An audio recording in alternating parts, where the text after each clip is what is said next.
प्रभु यीशु मसीह के प्रिय और मधुर नाम में आप सबों को जय मसीह की। परमेश्वर पिता का धन्यवाद देते हैं आज के दिन के लिए, इस सुंदर समय के लिए कि उसने हमें ऐसा मौका दिया कि हम फिर से परमेश्वर के वचन को लेकर के आने पाते हैं। आज हम सीखने जा रहे हैं लूका रचित सुसमाचार 12 अध्याय उसका 35 पद, जिसमें वचन कहता है कि तुम्हारी कमरे बंद ही रहे और तुम्हारे दिए जलते रहे। आज हम कुछ देर के लिए इस पद पर हम विचार करेंगे। मेरे प्रिय, परमेश्वर के राज्य के लिए कार्य करना एक बुलाहट है और हम उसकी बुलाहट में हम कैसे हम कार्य करेंगे, हम इसको धीरे धीरे बहुत आगे तक हम लोग सीखने का प्रयास करेंगे। तो परमेश्वर के राज्य के कार्य करने के लिए जो हम बुलाहट है, बहुत से लोग आज प्रभु के कार्य को करते हैं और कुछ लोग अपनी महिमा के लिए करते हैं, अपना राज्य स्थापित करना चाहते हैं, अपने आप को क्या कहते हैं उसको पॉपुलर होने के लिए कार्य करना चाहते हैं। और हम आज देखते हैं ऐसे भरे पड़े हैं जो कि परमेश्वर के कार्य को एक साइड कर देते हैं और खुद की डॉक्ट्रिन आगे कर लेते हैं और खुद को एक दूसरे के साथ में काटना छाटना, अपने आप को बढ़ाना, ऐसी परमेश्वर के कार्य हो रहे। तो हमको प्रियो ध्यान रखना है, हमको ध्यान रखना इस बात का कि हमारे कार्य के द्वारा परमेश्वर ने जो योजना बनाया है इस पृथ्वी पर, वो कहीं मेरे कारण वो ठोकर ना लग रही हो किसी के जीवन के लिए। तो हमको बहुत सतर्क होकर के अपने आप को जांचना है कि हम कैसे कार्य कर रहे हैं और किस प्रकार से कार्य कर रहे हैं। यहाँ हमको वचन क्या कह रहा है कि तुम्हारे दिए जलते रहे। दिए जलते रहे अर्थात हमको हर समय तैयार रहना है, हमको चौकस रहना है, हमको चौकस रहना और हमको तैयार रहना है। किस प्रकार से हमको तैयारी करना, क्योंकि चूंकि हमने नया जन्म पा लिया है, हम जो कि प्रभु को हमने ग्रहण कर लिया है, हमने उद्धार पा लिया है। अब जो है मैं और आप जो है किसी मनुष्य के अधीन में नहीं है, हम लोग जो है मनुष्य के अधीन में नहीं है, हम जो है किसी लीडर के अधीन में नहीं है, किसी पास्टर के अधीन में नहीं है, हम परमेश्वर की संगति में है और परमेश्वर के अधीन में है। हम परमेश्वर की आज्ञा के या इच्छा के अनुसार हमको कार्य करते हुए आगे बढ़ना है और हम पवित्र आत्मा के पीछे चलने वाले हो जाते हैं जब हम नया जन्म पा चुके होते हैं। मेरे प्रियो, यहाँ हमको वचन हमको क्या बताता है। यूहन्ना रचित सुसमाचार 16 अध्याय उसका 7-8 पद कहता है, तो भी मैं तुमसे सच कहता हूँ कि मेरा जाना तुम्हारे लिए अच्छा है, क्योंकि यदि मैं न जाऊँ तो वह सहायक तुम्हारे पास न आएगा, परंतु यदि मैं जाऊँगा तो उसे तुम्हारे पास भेजूँगा। वह आकर संसार को पाप और धार्मिकता और न्याय के विषय में निरुत्तर करेगा। तो हमको प्रभु यीशु मसीह ने पवित्र आत्मा की सहायता के लिए यहाँ पर दिया है और पवित्र आत्मा हमारी सहायता करता है कि हम उसके कार्य को कर सके। इसलिए हमको मनुष्य के अधीन नहीं रहना है, हमको परमेश्वर के अधीन रहना, परमेश्वर के डर और भय में हमको रहना। डर भय अर्थात हमको उसके आदर करते हुए परमेश्वर के कार्य को करना है। देखिए वचन हमको क्या बताता है। 1 कुरिन्थी 6वां अध्याय 17 पद कहता है कि जो प्रभु की संगति में रहता है वो एक आत्मा हो जाता है। जो प्रभु की संगति में रहता है वो एक आत्मा हो जाता है। तो जो प्रभु की संगति में रहता है, एक आत्मा हो जाता है, तो वो बहुत सा फल भी लाता है और बहुत सा फल भी लाएगा। तो जब हम प्रभु की संगति में रहते हुए कार्य करते हैं तो हमारे कार्य का जो प्रतिफल होता है वो बहुत अच्छा होता है, फल होता है, वो मजबूती से बढ़ता है, वो आगे बढ़ता है। और जब हम प्रभु की संगति में रहते हुए जब हम परमेश्वर की सेवकाई करते हैं तो हमारी सेवकाई में बदलाव को हम देखते हैं, हमारी सेवकाई जो है बढ़ते जाती है। इसलिए क्या लिखता है, जो प्रभु की संगति में रहता है वो एक आत्मा हो जाता है, एक आत्मा रहता है। इसलिए हमको याद रखना कि हम जो भी कार्य करें प्रभु की इच्छा के अनुसार में करें और प्रभु की संगति में रहते हुए करें, ना कि हम अपनी प्रशंसा पाने के लिए। क्योंकि परमेश्वर देखता है, हमारे मन को जांचता है कि मैं कितने समर्पण के साथ में परमेश्वर के कार्य को कर रही हूँ। भले ही चाहे मैं जितनी बड़ी भी पोस्ट में क्यों ना चले जाऊँ, चाहे मैं बहुत बड़े पास्टर क्यों ना बन जाऊँ, लीडर क्यों ना बन जाऊँ, प्रॉफिट क्यों ना बन जाऊँ, बिशप या डिकेट जो भी हम बन जाए, लेकिन हमारे दिए हमेशा जलते रहे। प्रभु कहता हमारे दिए हमेशा जलते रहे।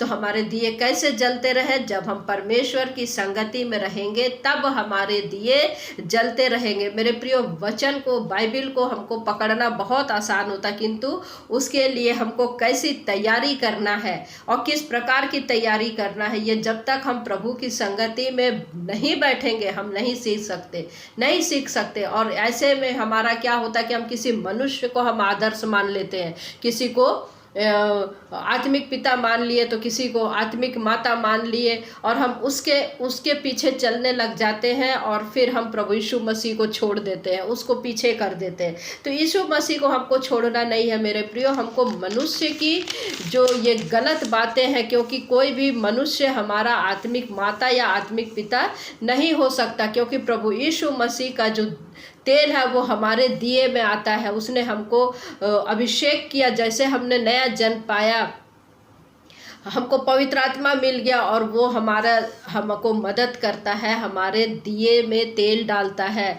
और क्या करता है इस जगत में, जबकि वो प्रकाशवान है, क्योंकि वो खुद कहा कि मैं जगत की ज्योति हूँ, जो मेरे पीछे चलेगा जो मेरे पीछे आएगा वो अंधकार में नहीं चलेगा। तो मेरे प्रियो, हमको जागते रहना है कि हम अंधकार में ना चले। देखिए, हमको मत्ती रचित सुसमाचार 24 अध्याय क्या कहता है, 44-45 पद, इसलिए तुम भी जागते रहो, क्योंकि जिस घड़ी के विषय में तुम सोचते भी नहीं हो उसी घड़ी मनुष्य का पुत्र आ जाएगा। अतः वह विश्वास योग्य और बुद्धिमान दास कौन है, जिसे स्वामी ने अपने नौकर चाकरों पर सरदार ठहराया कि समय पर उन्हें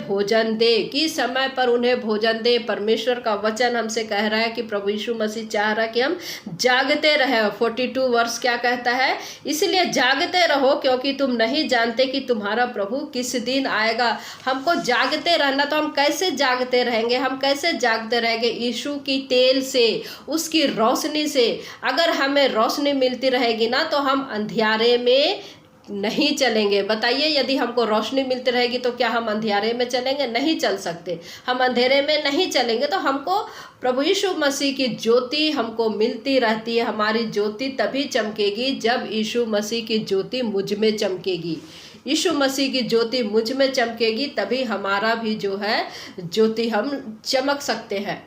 इसको हम बहुत अच्छे से एग्जाम्पल हम ये देख सकते हैं कि चूँकि कलीसिया तभी चमकेगी जब प्रभु यीशु मसीह की रोशनी आएगी। और हम जो है एक कलीसिया है, हर एक व्यक्ति जो है एक कलीसिया प्रभु की देह है। और हम जो है इसको चांद का वचन हमको चांद से संबोधित करता। चांद का अपना प्रकाश नहीं होता, चांद का अपना प्रकाश नहीं होता जब तक उसको रोशनी नहीं मिलता, वो रिफ्रैक्ट होकर के कार्य नहीं कर सकती। तो हमको प्रभु यीशु मसीह की ज्योति में हमको चलना है। तो मेरे प्रियो, यहाँ पर यीशु कह रहा है कि हमें तैयार रहना है, जागते रहना है। तो कौन जाग सकता है? कौन इंतजार कर सकता है? कौन अपनी रोशनी दे सकता है? वही जो प्रभु यीशु मसीह के साथ साथ चलता है और जो प्रभु यीशु मसीह की संगति में रहता है। देखिए, हमको व्यवस्था विवरण हमको 4 अध्याय 9 पद कहता है, यह अत्यंत आवश्यक है कि तुम अपने विषय में सचेत रहो और अपने मन की बड़ी चौकसी करो। कहीं ऐसा ना हो कि जो बातें तुमने अपनी आंखों से देखी उनको भूल जाओ और वह जीवन भर के लिए तुम्हारे मन से जाती रहे, किंतु तुम उन्हें अपने बेटों पोतों को सिखाना।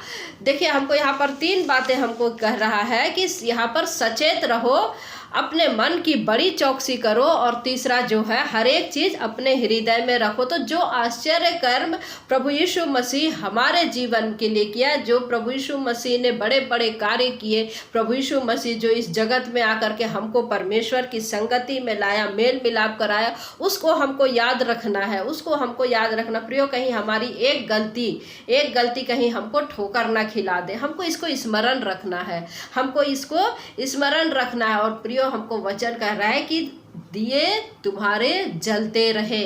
तो दिए कैसे जलते रहेंगे? दिए कैसे जलते रहेंगे? जब तक हम विश्वास में आगे नहीं बढ़ेंगे, जब तक हम समर्पण में आगे नहीं बढ़ेंगे, जब तक हम पवित्र आत्मा के साथ संगति वाला जीवन शैली नहीं जिएंगे, हमारे दिए नहीं जल सकते। आज हम देखते हैं कई लोगों के पास में आशा नहीं है, कई लोगों के पास में आशा नहीं, किंतु हमारे पास में आशा है, विश्वास है। विश्वास, हम एग्जाम्पल हम इब्राहिम का देखते हैं, विश्वासियों का पिता, कैसे वो अन्य जाति था फिर भी परमेश्वर के संग संग चला, और जबकि उसको बहुत सी चीज़ों को वो देखा भी नहीं, जाना भी नहीं, और वो परमेश्वर के संग संग रहा, और उसका विश्वास इतना कि अपने बेटे को भी उसने कुर्बानी करने के लिए तैयार हो गया। तो ये विश्वास हमारे अंदर होना बहुत ज़रूरी है, और विश्वास हमको दिखाता है कि हमको इस प्रकार के विश्वास में चलना है, क्योंकि परमेश्वर की संगति में रहना, विश्वास के द्वारा ही हम संगति प्राप्त कर सकते हैं। और दूसरी बात क्या है? समर्पण में हम देखते हैं कि तो प्रभु यीशु मसीह हमारे लिए सबसे बड़ा और सिद्ध उदाहरण है। वचन में हमको क्या कहता है कि उसने अपने आप को कलीसिया को दे दिया, हमारे लिए दे दिया, और उसके मन और शरीर में के द्वारा सब कुछ उसने कलीसिया को दे दिया, इसलिए कि वो हमें पा सके, इसलिए उसने अपने आप को नम्र किया, अपने आप को दीन किया। किस लिए? कि परमेश्वर की योजना थी, हमारी योजना नहीं थी प्रभु यीशु मसीह आए, किंतु ये परमेश्वर की योजना थी कि वो हमें पा सके, क्योंकि वो हमसे प्रेम करता है, इसलिए हमको वचन कहता है कि जब हमने नया जन्म पा लिया है, पवित्र आत्मा हमारे अंदर में रहता है, तो पहला थिस्सलुनीकियों 5वां अध्याय उसका 19 पद क्या कहता है कि आत्मा को ना बुझाओ। और इफिसी 4 का हम लोग देखते हैं 30 पद कहता है कि आत्मा को शोकित मत करो, जो हमको अंत के दिन के लिए छाप दी गई है। तो हमको बयाना के तौर पर जो हमको मिला है, पवित्र आत्मा मिला, इसको हमको शोकित नहीं करना है, हमको क्या करना है, इसको बुझाना नहीं है। यदि हमने गलत कार्य कर रहे हैं, हमको संसारिकता में हम इतने लिप्त हो गए कि हमारा आत्मा क्या कह रहा है, हमने नया जन्म पा लिया है, हमको इसका एहसास ही नहीं है, अपने लिए हम ठोकर का कारण बनते हैं। प्रियो, हमको चाहे संसार में किसी भी तरह से क्यों न जीना हो, लेकिन हमको स्मरण रखना है कि प्रभु यीशु मसीह ने क्या कहा है, मनुष्य केवल रोटी ही से नहीं वरन उन हर एक शब्द से जो उसके मुंह से निकलता है जीवित रहेगा। चाहे हमारी परिस्थिति किसी भी प्रकार से क्यों ना हो, हमको परमेश्वर में दृढ़ रहना है, दृढ़ समर्पण के साथ में, विश्वास के साथ में हमको आगे बढ़ना है। और क्योंकि हम जो है एक आम इंसान नहीं है, हम परमेश्वर के बुलाहट में हमको चलना, कितनी ऊंची बुलाहट परमेश्वर ने हमको बुलाया है। देखिए मत्ती रचित सुसमाचार 5वां अध्याय 19 पद क्या कहता है, 5:19 मत्ती, इसलिए जो कोई इन छोटे से छोटी आज्ञाओं में से किसी एक को तोड़े और वैसा ही लोगों को सिखाए, वह स्वर्ग के राज्य में सबसे छोटा कहलाएगा, परंतु जो कोई उन आज्ञाओं का पालन करेगा और उन्हें सिखाएगा, वही स्वर्ग के राज्य में महान कहलाएगा। देखिए प्रियो, परमेश्वर का वचन हमको कितना स्पष्ट कह रहा है कि हमको कैसे उसके लिए कार्य करना है। देखिए पहला थिस्सलुनीकियों 1 अध्याय 10वां पद क्या कहता है, और उसके पुत्र के स्वर्ग पर से आने की बाट जोहते रहो। तो हमको क्या करना है, बाट जोहते रहना, अर्थात क्या करना, जिसे उसने मरे हुओं में से जिलाया, अर्थात यीशु की, जो हमें आने वाले प्रकोप से बचाता है, अर्थात उसने पवित्र आत्मा हमको दे दिया है और कहता है कि उसको शोकित मत करो, उसको मत बुझाओ। तो यदि हमारी आत्मा बुझ गई, यदि हमारी आत्मा शोकित हो गई, जो हमें परमेश्वर पिता, पुत्र और पवित्र आत्मा की हमें ज़रूरत है, तो हमें इन वचनों की ज़रूरत है जो हमको पढ़ना बहुत ज़रूरी है, जो हम हाथ में लेते हैं। इसलिए हमको वचन क्या कह रहा है कि जो हम सिर्फ रोटी ही से नहीं वरन परमेश्वर के हर एक शब्द से जो उसके मुख से निकलता है जीवित रहना। तो हमको इसको, वचन को हमको पढ़ना है। आज देखिए हम लोग देखते हैं कि अन्य जातियों के पास में बिल्कुल आशा नहीं है, वे लोग आशाहीन जी रहे, किंतु हम लोगों के पास में एक विश्वास है, और हम विश्वास के साथ में हमको आगे बढ़ना है। आज हमको वचन में पवित्र आत्मा की आवश्यकता है, यीशु की ज़रूरत है, और वचन कहता है कि मनुष्य केवल रोटी ही से नहीं वरन हर एक वो शब्द से जो परमेश्वर के मुख से निकलता है जीवित रहेगा। तो प्रिय, इसलिए हमको शोकित नहीं करना जो हमको छाप दी गई है हमें, इसलिए हम एक आम इंसान नहीं, वरन हम देखते हैं कि संसार में हम देखते हैं कि जो बिना आशा के लोग जो मर रहे हैं, किंतु हमारे पास में आशा है। हमारे पास में आशा है। आज देखते हैं कि ऑक्सीजन की कमी हम देखते हैं, कोरोना के समय में हमने देखा था लोग कैसे मर रहे थे, तड़प रहे थे। तो पवित्र आत्मा हमारे पास में है, पवित्र आत्मा की छाप हमें दी गई है, और हम देखते हैं कि उसके लिए नहीं, हमको रात दिन हमको मेहनत करना है, रात दिन मेहनत करना, अपने आप को पवित्र रखना है। जैसे 5 कुंवारी इंतजार कर रही थी, बुद्धिमान स्त्री, हालांकि वो लोग भी सो गई थी, 10 के 10 ऊँघ रही थी। वचन कहता कि 10 के 10 ऊँघ रही थी, लेकिन 5 कुंवारी जो थी बुद्धिमान भी थी और समझदार भी थी, जिनके दिए जल रहे थे, जिनके दिए जलते रहे, क्योंकि उनका ध्यान जो है दूल्हे के आने पर था, उनका ध्यान जो है दूल्हे के आने पर था। मत्ती रचित सुसमाचार 25 अध्याय 1 से 10-12 तक में हम लोग इसको पढ़ते हैं। तो हम देखते हैं कि 5 जो समझदार की ओर है, जो हमको ले जाता है, वो हमको समझदारी के साथ में हमको कार्य करना, हमको उनकी जैसा तैयारी करना है, तैयारी करना है। और कब तक की तैयारी? जब तक कि दूल्हा का आना ना हो जाए, दूल्हा आ ना जाता है तब तक के लिए हमको तैयारी रखना है। हमको संसारिकता में प्रियो हमको नहीं जीना है। और तीसरी बात हमको क्या कहता है? जीभ को बुराई से रोके रहे, जीभ को बुराई से रोके रहे। यही जीभ जो है अनंत काल के लिए नरक में भी हमको डाल सकता है, नरक में भी डाल सकता है। देखिए नीति वचन 6वां अध्याय क्या कहता है? 6 वस्तुओं से यहोवा बैर रखता है, वरन 7 है जिनसे उसको घृणा है, अर्थात घमंड से चढ़ी हुई आंखें, झूठ बोलने वाली जीभ और निर्दोष का लहू बहाने वाले हाथ, अनर्थ कल्पना गढ़ने वाला मन, बुराई करने को वेग दौड़ने वाले पाँव, झूठ बोलने वाला साक्षी और भाइयों के बीच में झगड़ा उत्पन्न करने वाला मनुष्य। इन सब से परमेश्वर को घृणा है। ऐसे व्यक्ति से परमेश्वर क्या कहता है?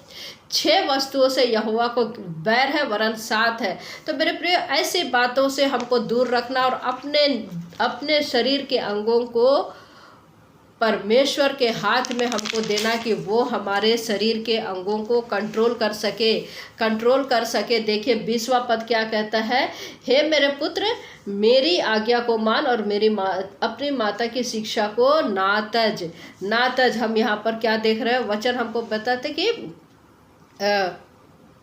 हमें ऐसी संसारिक बातों की ओर नहीं जाना है, जो कि नीति वचन 6वां अध्याय जो हम लोग देखते हैं 20 से आगे जो हम लोग देखते हैं, ऐसे बातों से, व्यभिचार की बातों से हमको बच के रहना है। किस लिए बच के रहना है? कि परमेश्वर को अपने शरीर के अंगों को कंट्रोल में करना देना है, या फिर वचन से अपने आप को इतना भरे कि हमारा शरीर जो है हमारे कंट्रोल में रहे।